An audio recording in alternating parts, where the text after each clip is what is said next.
Assalamualaikum warahmatullahi wabarakatuh. Nama saya Muhammad Dafa Aditya Sutomo dengan NIM 19106111296. Mata kuliah Hukum Pidana Internasional kelas A. Di sini saya akan mereview tentang pertemuan 1 sampai dengan pertemuan 7. Yang dimana hukum pidana internasional itu semakin berkembang seiring dengan globalisasi dan perkembangan ilmu pengetahuan dan teknologi informasi yang menyebabkan perubahan struktur sosial masyarakat internasional yang diiringi juga dengan perkembangan kejahatan internasional. Sejarah dari perkembangan hukum internasional, pada awal mulanya hukum pidana internasional secara sempit berbicara tentang kejahatan seputar perang.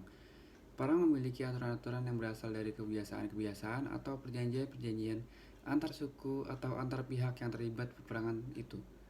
Hukum pidana internasional mulai dikenal pada abad 6 sebelum Masehi. Di Cina dikenal Kitab Sun Tzu, 36 strategi perang yang memuat tentang taktik dari seni perang, Art of War. Yang kedua, pada abad 5 sebelum Masehi sudah terdapat dalam naskah-naskah yang berkaitan dengan metode dan alat-alat perang. Abad kedua sebelum Masehi di India telah diberlakukannya hukum Manu, Laws of Manu, yang mengatur tentang perilaku dalam berperang.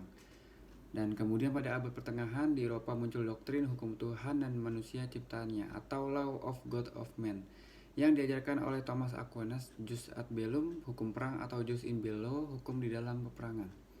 Selanjutnya pada abad 9 muncul kejahatan pembajakan di laut privasi, dan pada abad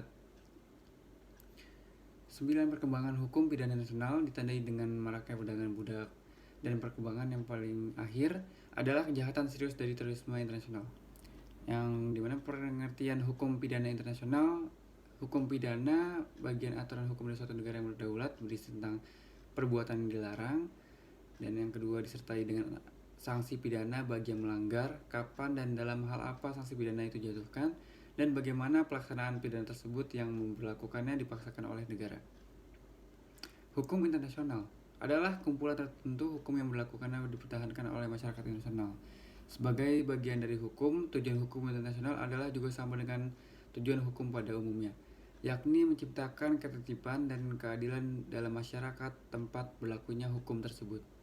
Hukum internasional memiliki 4 kategori, yaitu hukum perjanjian internasional, hukum perdagangan internasional, hukum pidana internasional, dan hukum perdata internasional. Hukum internasional memiliki ketentuan yaitu universal dan regional. Ketentuan hukum internasional adalah ketentuan hukum internasional yang berlakunya dipertahankan oleh seluruh masyarakat internasional. Contohnya adalah ketentuan-ketentuan hukum kebiasaan perang. Ketentuan hukum internasional regional adalah ketentuan hukum internasional yang berlakunya dipertahankan oleh masyarakat internasional yang di kawasan tertentu. Contohnya adalah ketentuan-ketentuan asilum diplomatik negara-negara Latin dan Amerika. Peranan hukum internasional berupaya agar hubungan antara negara terjalin lewat ikatan persahabatan dan tidak mengharapkan adanya persengketaan. Memberikan aturan-aturan pokok kepada negara-negara yang bersengketa untuk menyelesaikan sengketanya. Memberikan pilihan yang bebas kepada para pihak tentang cara, prosedur, dan upaya yang ditemukan untuk menyelesaikan sengketa. Senantiasa menganjurkan cara penyelesaian sengketa secara damai, sama sekali tidak menganjurkan, dan sama sekali secara kekerasan atau peperangan. Hukum internasional tidak bersifat mutlak, yang dimana penerapan hukum internasional itu penyelesaiannya sengketa bukan merupakan suatu hal yang utama, yang hanya sebagai alternatif. Tujuan akhir dari hukum internasional adalah penyelesaian secara damai dan tidak menghendakai penyelesaian secara kekerasan atau militer. Subjek hukum internasional itu adalah pihak yang dapat dibebani hak dan kewajiban yang diatur oleh hukum internasional. Hukum pidana internasional itu adalah sekumpulan kaidah-kaidah dan asas-asas hukum yang mengatur tentang kejahatan internasional yang dilakukan oleh subjek hukum yang untuk mencapai suatu tujuan tertentu, yang tumbuh dan berkembang tidak lepas semakin berkembangnya dan meluasnya tindak pidana internasional. Istilah-istilah dari pidana internasional itu juga antara lain ada pada hukum pidana internasional, hukum pidana transisional, dan hukum pidana nasional. Unsur-unsur pengertian hukum pidana internasional itu adalah suatu disiplin hukum baru yang ada cabang dari hukum internasional yang lahir di sekitar pertengahan abad ke-20. Dan terbentuknya hukum pidana internasional atas dasar fungsi atau kohesi antara asas-asas dan norma-norma hukum internasional dan hukum pidana internasional.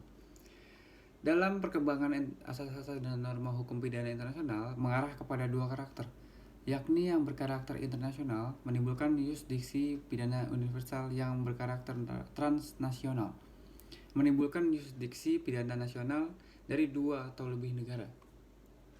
Asas-asas dan teori hukum pidana internasional.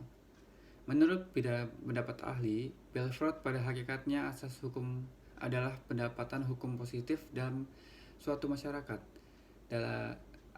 Menurut Van Ekima Holmes menyatakan bahwa hukum tidak boleh dianggap sebagai norma hukum yang konkretnya, akan tetapi perlu dipandang sebagai dasar-dasar umum yang petunjuk-petunjuknya bagi hukum yang berlaku.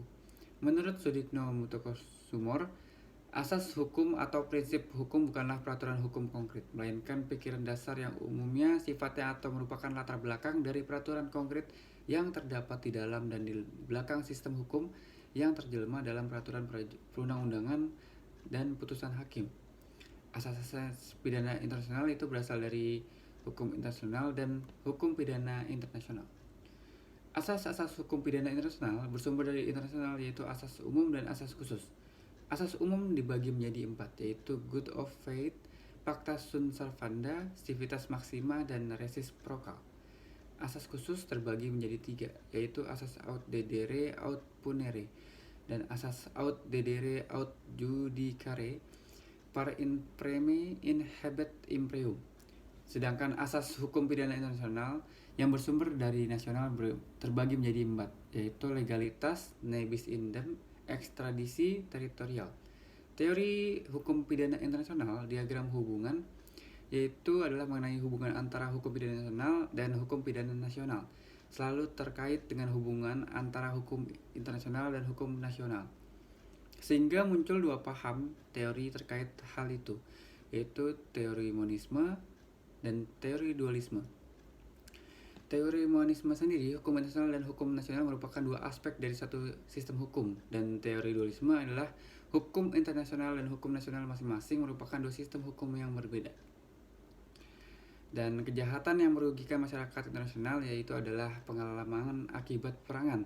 Masyarakat internasional melalui PBB telah sepakat dan menempati beberapa kejahatan yang sebagai kejahatan yang mengancam dari merugikan serta merusak tatanan kehidupan masyarakat, yaitu adalah kejahatan agresi, kejahatan perang, pembasmi etnis, pembijakan di laut, penculikan, dan narkotika. Faktor-faktor dari pendorong perkembangan hukum pidana internasional, kemajuan ilmu pengetahuan dan teknologi informasi yang pesat sehingga menimbulkan berbagai jenis tindak pidana baru. Timbullah kesadaran umat manusia atas penghormatan nilai-nilai kemanusiaan universal, kesadaran masyarakat internasional atas kebutuhan kerjasama dalam menghadapi masalah bersama. Dari pengertian sumber hukumnya adalah menurut Sugeng Istanto, sumber hukum formil ialah hukum yang faktornya menjadikan suatu ketentuan menjadi ketentuan hukum yang berlaku, dan sumber hukum material ialah faktor menentukan isi ketentuan hukum yang berlaku. Sumber hukum pidana internasional yang pertama adalah berasal dari internasional dan berasal dari hukum nasional anggota-anggota. Berasal dari hukum internasional yaitu perjanjian internasional, hukum kebiasaan internasional, putusan badan penyelesaian sengketa internasional, pendapatan para ahli hukum, keputusan atau resolusi organisasi internasional. Yang terakhir, asas-asas hukum. Berasal dari hukum nasional, anggota-anggota, hukum nasional termasuk hukum pidana negara-negara mengandung dimensi internasional, baik mengenai ruang lingkup berlakunya dan asas-asas hukum pidananya ataupun kaidah-kaidah hukum sendiri. Terima kasih. Sekian review dari saya. Assalamualaikum warahmatullahi wabarakatuh.